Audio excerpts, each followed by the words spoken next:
Start करते हैं। विलेयता को समझने के लिए अपन वापस अपने पहले वाली बात पे चलते हैं, विलयन पे। और हमें पता है अगर हमें विलयन को बनाना है तो हमें विलेय और विलायक की आवश्यकता पड़ेगी। ठीक है, कभी ना कभी आपने भी घर पर विलयन को बनाया होगा। जैसे आपने विलेय के रूप में ली होगी चीनी या नमक को, और विलायक के रूप में आपने लिया होगा पानी को। बहुत बार आपने पानी के अंदर चीनी को घोला होगा,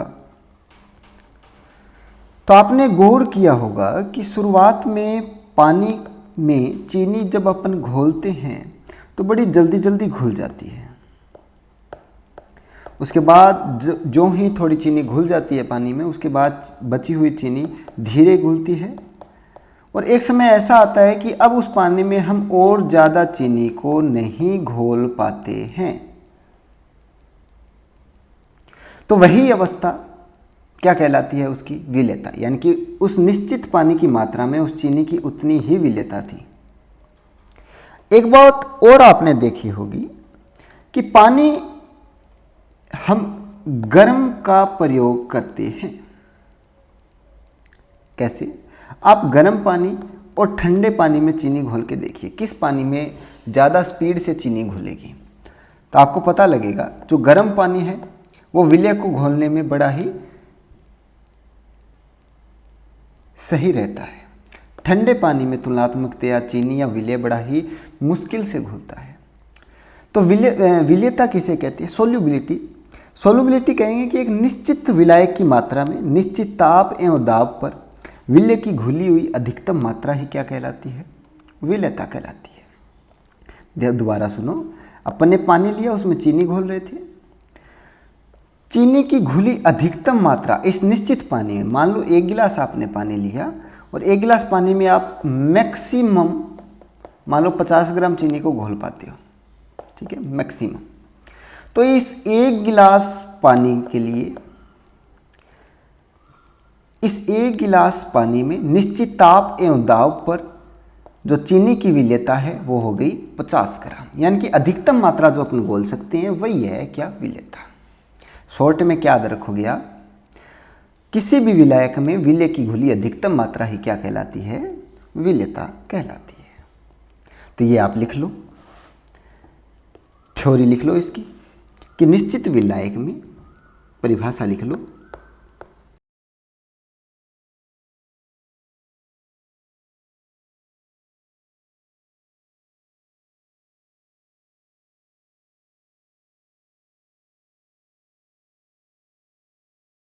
क्या लिखा?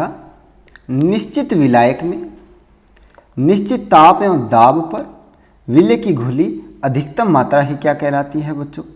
विलेयता कहलाती है। आसान है, समझ लोगे, कोई दिक्कत वाली बात नहीं है। मोटा मोटी आपको एक ही बात ध्यान में रखनी है कि किसी भी निश्चित विलायक के अंदर किसी निश्चित विलेय की अधिकतम मात्रा जो अपन घोल सकते हैं वही उसकी क्या कहलाती है? विलेयता कहलाती है। फिर अपन ने देखा कि जो विलेयता है ना, जो विलेयता है वो कई चीज़ों पर निर्भर करती है। जैसे अगर विलायक का ताप अगर ज़्यादा होगा तो जो विलेय की मात्रा है, घुली मात्रा, वो भी बढ़ जाएगी। अगर ताप बढ़ा देते हैं तो जो घुलनशील मात्रा है वो बढ़ जाएगी। वैसे दाब का भी प्रभाव पड़ता है। अगर दाब बढ़ा देते हैं तो भी ज़्यादा चीज़ें अपन घोल सकते हैं उसमें।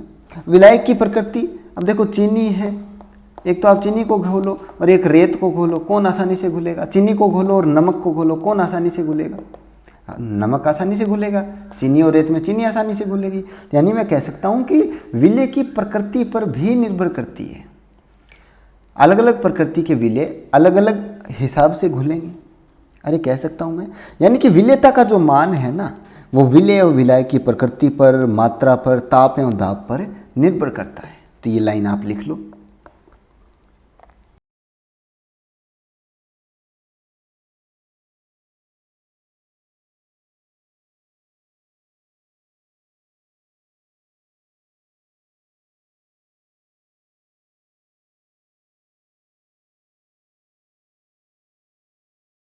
क्या लिखा? कि विलेयता का मान विलेय एवं विलायक की प्रकृति, मात्रा, ताप एवं दाब पर निर्भर करता है। और हमें मालूम भी है ये बात, आपने घर में प्रयोग करके देखा होगा कि गर्म पानी में चीनी आसानी से घुलती है लेकिन ठंडे पानी में नहीं घुलती। चीनी और नमक का देखें तो नमक तेजी से घुलता है, चीनी बड़ी धीरे घुलती है। ये तो विलय की प्रकृति होगी। ताप हो गया, दाब, ज़्यादा दाब पर चीज़ें ज़्यादा आसानी से घुलेगी, कम दाब पर कम दाब धीरे धीरे घुलेंगी। मात्रा, एक साथ बहुत ज़्यादा मात्रा लोगे आप विलय की तो वो धीरे घुलेगी, लेकिन थोड़ी सी मात्रा, अगर थोड़ी सी चीनी आप पानी में घोलोगे तो वो बड़ी जल्दी घुल जाएगी, है ना। तो ये सब कुछ निर्भरताएं आपको समझ में आ गई होगी, बड़ी ही आसान है। अगली बात देखो, आप घुलनशीलता के बारे में आप जब पढ़ते हो तो आपने कई बार ये कहा होगा क्या कि जो आयनिक यौगिक होते हैं ना, आयनिक यौगिक, आयनिक यौगिक, या मैं कहूं जो आयनिक विलायक होते हैं, ऐसे लिखो आप, जो आयनिक विलायक होते हैं, विलायक जो घोलने का कार्य करे, आयनिक मतलब उनकी प्रकृति यानी कि ध्रुवीय प्रकृति। जो आयनिक विलायक होते हैं वो आयनिक विलयों को ही घोलते हैं, आयनिक विलयों को ही घोलते हैं, यानी कि जो ध्रुवीय होगा वो ध्रुवीय को ही घोलेगा। आप 11वीं क्लास में ये चीज़ पढ़ते हो। जो पोलर नेचर का होगा उसमें घुलेगी भी कौन सी चीज़, जिसमें पोलर नेचर होगी। और जो कार्बनिक विलायक होंगे, क्या, जो कार्बनिक विलायक होंगे उनमें कौन घुलेगा, उनमें कार्बनिक ही विलय होगा, कार्बनिक विलय ही क्या होगा, घुलनशील होगा। तो ये बड़ी इंपॉर्टेंट लाइन है। जैसे अपन ने कहा कि विलयता का मान विलय और विलायक की प्रकृति पर निर्भर करता है, बिल्कुल। अगर आयनिक विलायक है तो विलय भी आपको आयनिक ही लेना पड़ेगा अगर आप आसानी से घोलना चाहते तो। अगर कार्बनिक विलायक है तो उसमें विलय भी आपको कार्बनिक ही लेना होगा, ठीक है। जैसे मैं इसका एग्जांपल बता देता हूँ आप, जैसे H2O है पानी। अब पानी में आप घोलो, नमक को घोलो NaCl। अरे पानी में नमक को घोलो, नेक्स्ट पेज पे पढ़ लेते हैं। जैसे H2O लिया आपने, इसमें आप किसको घोलो, नमक को घोलो NaCl। तो आप देखोगे जो H2O होता है हमारा वो भी पोलर नेचर का होता है। ये देखो जी, इस पे डेल नेगेटिव, डेल पॉजिटिव, इस पे भी डेल पॉजिटिव। पोलैरिटी आ गई ना, ऑक्सीजन पे नेगेटिव आएगा क्योंकि इसकी इलेक्ट्रॉन नेगेटिविटी ज़्यादा है, हाइड्रोजन पे पॉजिटिव आएगा क्योंकि इलेक्ट्रॉन नेगेटिविटी कम है। समझते हो ये तो। इस पे देखो, सोडियम प्लस के रूप में और क्लोरीन माइनस के रूप में, ये भी आयंस के रूप में है। तो देखो इसका नेगेटिव इसके पॉजिटिव को अट्रैक्ट करेगा, इनके पॉजिटिव इनके नेगेटिव को अट्रैक्ट करेगा, और इस प्रकार ये आपस में घुल जाएंगे। अरे घुलना मिलना किसे कहते हैं, एक दूसरे के साथ संपूर्ण रूप से आकर्षित हो जाए उसे घुलना मिलना कहते हैं। अब देखो आप लो H2O में आप ऑयल घोल के देखो, तेल को। H2O तो हमें पता है पोलर कंपाउंड है, ध्रुवीय प्रकृति का होता है। H2O तो ध्रुवीय प्रकृति का होता है, इसमें पॉजिटिव और नेगेटिव सिरे होते हैं। लेकिन ऑयल जो होता है बच्चों, ये सह संयोजक प्रकार का होता है। इसमें कोई पोलर नहीं पाए जाते, इनमें कोई ध्रुव नहीं पाए जाते, इनमें पॉजिटिव और नेगेटिव नहीं पाए जाते। ये पॉजिटिव नेगेटिव इसमें नहीं होते हैं। इस कारण पानी में जो तेल है वो नहीं घुलता। समझते हो बात को? अरे बात समझ गए क्या? तो इसको नोट लगा के लिख लो।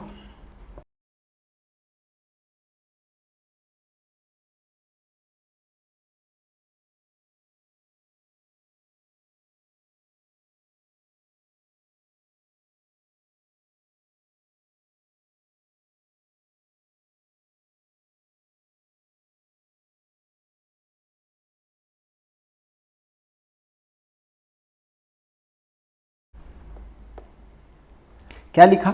यदि विलायक ध्रुवीय प्रकृति का है तो उसमें विलय भी ध्रुवीय प्रकृति का घुलनशील होता है, और यदि विलायक अध्रुवीय प्रकृति का है तो उसमें विलय भी अध्रुवीय प्रकृति का घुलनशील होता है, जो कि मैं मानता हूँ आप समझ गए। अरे समझ गए कि नहीं, है ना। चलिए आगे बढ़ते हैं। यानी कि एक लाइन है आपकी एनसीईआरटी में, वो आप लिख सकते हो यहाँ पे कि लाइक डिजोल्व्ड लाइक, समान समान को घोलता है। लाइक डिजोल्व्ड लाइक, समान समान को घोलता है। ये बात ध्यान में रखना। एग्जाम्पल लिख लो इसके कुछ एग्जाम्पल्स। जैसे एक मैं कहूँ H2O प्लस NaCl विलयशील है, यानी कि मैं कह सकता हूँ घुलनशील है, घुलनशील। क्यों? ये भी आयनिक है और जो ये है ये भी आयनिक प्रकृति का है। दूसरा एग्जांपल ले लो आप ले लो H2O प्लस ऑयल, तो ये क्या है? अघुलनशील। इसका क्या कारण है? क्योंकि ये तो क्या है? आयनिक है, ये तो आयनिक है और ये क्या है? सहसंयोजक। बात समझते हो? कोई दिक्कत की बात है क्या? कोई दिक्कत वाली बात है क्या? यानी कि मैं कह सकता हूं कि किसी निश्चित ताप पर, क्या कह सकता हूं मैं कह सकता हूं कि किसी निश्चित ताप पर फिक्स टेम्परेचर होना चाहिए, उस पर ठोस पदार्थों के मोलों की वह अधिकतम संख्या जो 1 लीटर विलियन में घुली हो विलेयता कहलाती है। अरे कह सकता हूं मैं, मान लो टेम्परेचर मैंने फिक्स ले लिया, प्रेशर भी मैंने फिक्स ले लिया, ठीक है, और जो अपन ने ले लिया, मान लो जो विलायक है वो भी मैंने फिक्स ले लिया, विलायक या विलियन ले लो, विलियन भी बिल्कुल फिक्स है। कितना ले लिया? ये 1 लीटर ले लिया, मान लो 1 लीटर ले लिया, ठीक है। अब इसमें इन परिस्थितियों में अगर किसी विलय को घोलें तो उसकी मात्रा भी क्या होगी? फिक्स ही रहेगी। अरे फिक्स परिस्थितियों में फिक्स विलय घुलेगा, विलय की अधिकतम मात्रा जो घुलेगी उसे ही बोलेंगे, इस फिक्स अधिकतम मात्रा को क्या बोलेंगे? इस फिक्स अधिकतम मात्रा को ही क्या बोलेंगे बच्चों? विलेयता। क्या? निश्चित ताप पर, निश्चित दाब पर, निश्चित विलयन की मात्रा, यानी कि 1 लीटर विलयन बोल लो, 1 लीटर विलयन में विलय की घुली अधिकतम मात्रा ही क्या कहलाती है? विलेयता कहलाती है। 1 लीटर विलयन में देख रहे हैं अपन, तो अगर सब क्राइटेरियाज को फिक्स करें तो मैं कह सकता हूं कि अनलिमिटेड सोल्यूट को अपन घुलनशील नहीं कर सकते, फिर उसकी भी मात्रा अधिकतम फिक्स होगी, और उस अधिकतम मात्रा को कहते हैं क्या? विलेयता। उस अधिकतम मात्रा को क्या कहते हैं? विलेयता। यानी कि मैं कह सकता हूं कि आप विलय की मात्रा देख रहे हो, आप विलय की मात्रा, या मैं कहूं विलय के मोल देख रहे हो आप, किसमें? 1 लीटर विलियन में। 1 लीटर विलियन में क्या देख रहे हो आप? विलय के मोल। 1 लीटर विलियन में विलय के अधिकतम जो मोल घुलेंगे उसे आप क्या बोल रहे हो बच्चों? उसे आप बोल रहे हो विलेयता। यही बोला आपने। यानी कि मैं कह सकता हूँ विलेयता की इकाई क्या हो गई यहाँ से? मोल पर लीटर। बच्चों मोल पर लीटर मेरे को अभी याद आ रहा है कि एक इकाई और अपन ने ऐसी पढ़ी थी सांद्रता इकाइयों में। किसकी? मोलरता की। बिल्कुल, ये इकाई किसकी होती है? और मोलरता की। तो मैं कह सकता हूँ मोलरता की और विलेयता की सेम इकाई होती है। मोलरता में भी अपन क्या करते हैं? 1 लीटर विलियन में उपस्थित, ध्यान रखना वर्ड में उपयोग कर रहा हूँ, उपस्थित। मोलरता में क्या देखते हैं? 1 लीटर विलियन में उपस्थित विलय के मोल क्या कहलाती है? मोलरता। 1 लीटर, अब देखना दोबारा देखना, मोलरता मैं बता रहा हूं, 1 लीटर विलियन में उपस्थित विलय के मोल क्या कहलाते हैं? मोलरता। उपस्थित मोल कहलाते हैं मोलरता, यानी कि अपन ने सांद्रता बता दी। अब मैं कहता हूं 1 लीटर विलियन में अधिकतम विलय के मोल क्या कहलाई जाएगी? विलेयता। 1 लीटर विलियन में उपस्थित विलय के मोल तो मोलरता हो गई, और 1 लीटर विलियन में घुले अधिकतम विलय के मोल क्या हो गई? विलेयता। आसान है? अरे आसान है कि नहीं बताओ जरा। तो आप एक बात लिख लो, क्या लिखोगे?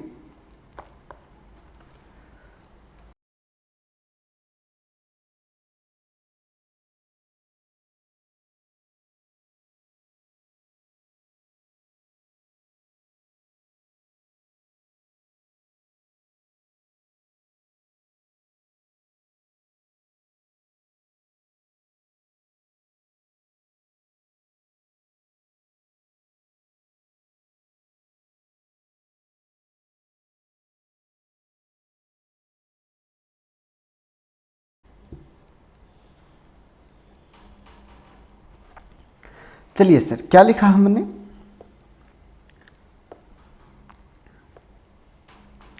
कि अतः निश्चित ताप पर ठोस पदार्थों के मोलों की वह अधिकतम संख्या जो 1 लीटर विलयन में घुल गई हो विलेयता कहलाती है।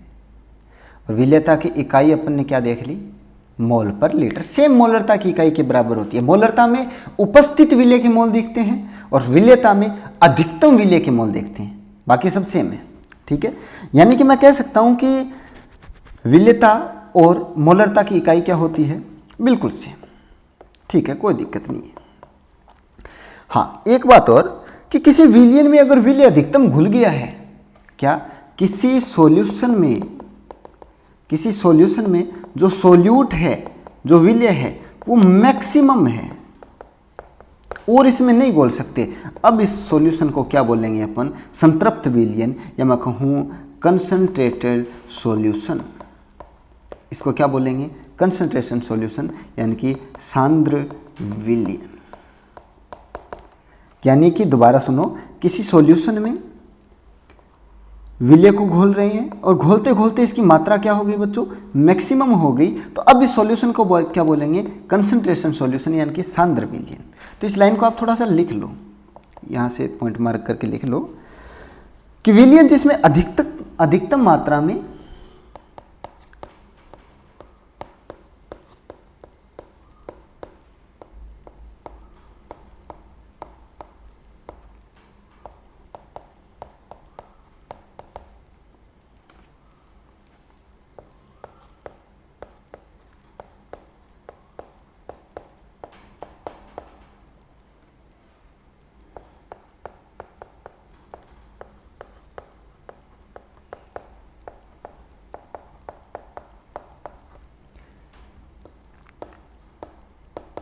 क्या लिखा अपन ने कि विलेय जिसमें अधिकतम मात्रा में विलेय घुला हो संतृप्त विलयन कहलाता है। यानी कि अब इसमें और अपन विलेय को नहीं घोल सकते, ये मैक्सिमम मात्रा होती है किसी विलयन में, है कि नहीं। यानी कि मैं कह सकता हूं कि संतृप्त विलयन में उसी ताप और दाब पर और अधिक विलेय को नहीं घोला जा सकता। अरे कह सकता हूं मैं, तो ये लाइन भी लिख लो।